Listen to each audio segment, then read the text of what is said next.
Bonsoir à tous, bienvenue dans un nouveau podcast. Là, on va parler de la dyscalculie. La dyscalculie est un trouble dans l'acquisition de raisonnement logico-mathématique, dans la construction de nombres et de la numérotation.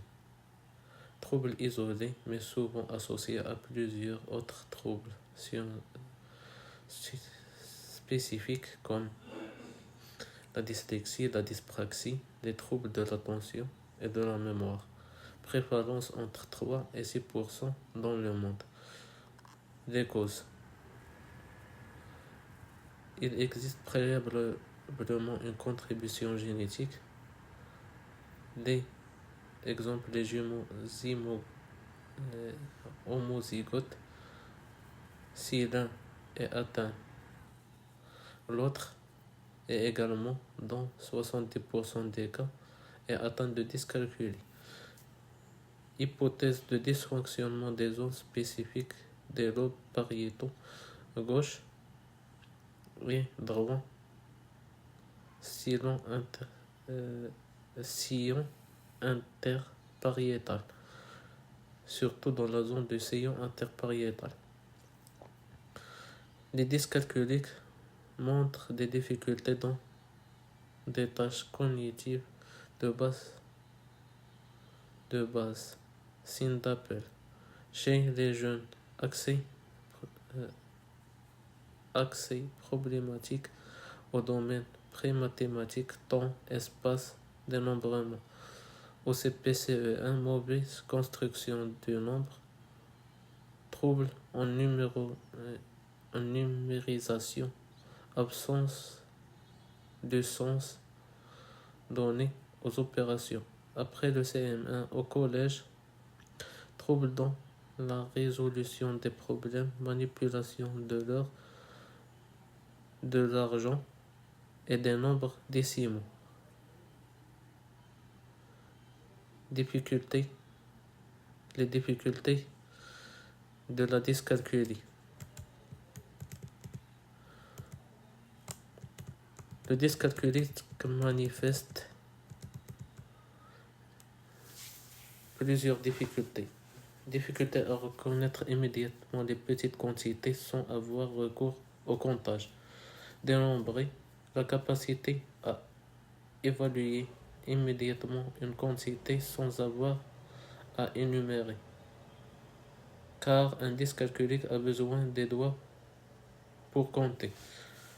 Écrire un chiffre, lire des nombres, lire les suites de nombres, mémoriser une suite de nombres, comprendre le sens des nombres, mémoriser les tables, addition, soustraction, multiplication, division, à distinguer les différents symboles plus, moins, fois, et grand et petit, ou akbar et asra, réalisation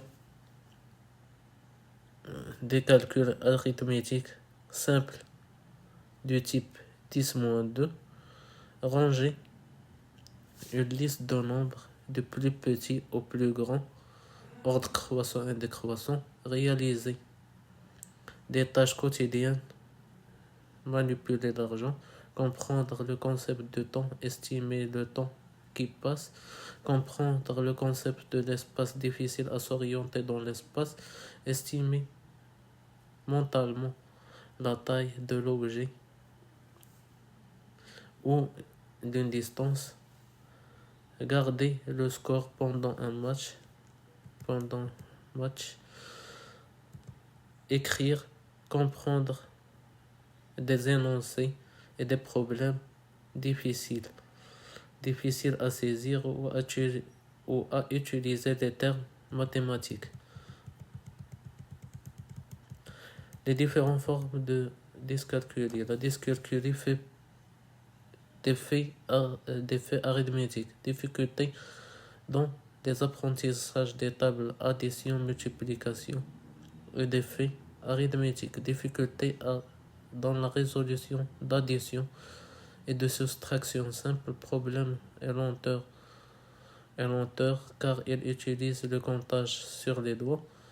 La dyscalculie de type numéral, troubles dans le transcodage numérique. Passer du code verbal au code numérique, aux chiffres et inversement. Exemple 293 293. Difficulté en situation de lecture et de dictée des nombres.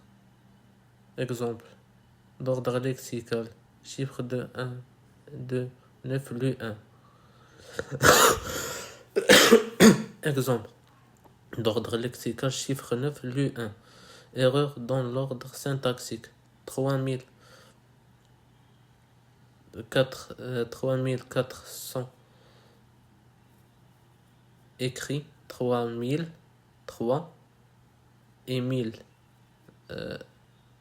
en nombre, 400, 4 en nombre et 100 en nombre. Dyscalculer de type procédural.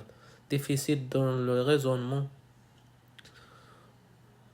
Difficulté dans la procédure de calcul. La dyscalculie visuo-spatiale. Confusion et inversion entre 6 et 9, 7 et 4. Et les signes arithmétiques plus et fois confusion entre grand et petit, le signe de grand et petit. Difficulté à disposer dans l'espace graphique des opérations, erreur d'alignement des chiffres en colonne, dénombrement de la collection 52 pour 25. Par exemple, l'orientation gauche-droite. Les compétences cognitives et sous-jacentes à la maîtrise des mathématiques. Des compétences logiques, des compétences linguistiques et des compétences visuelles et praxiques.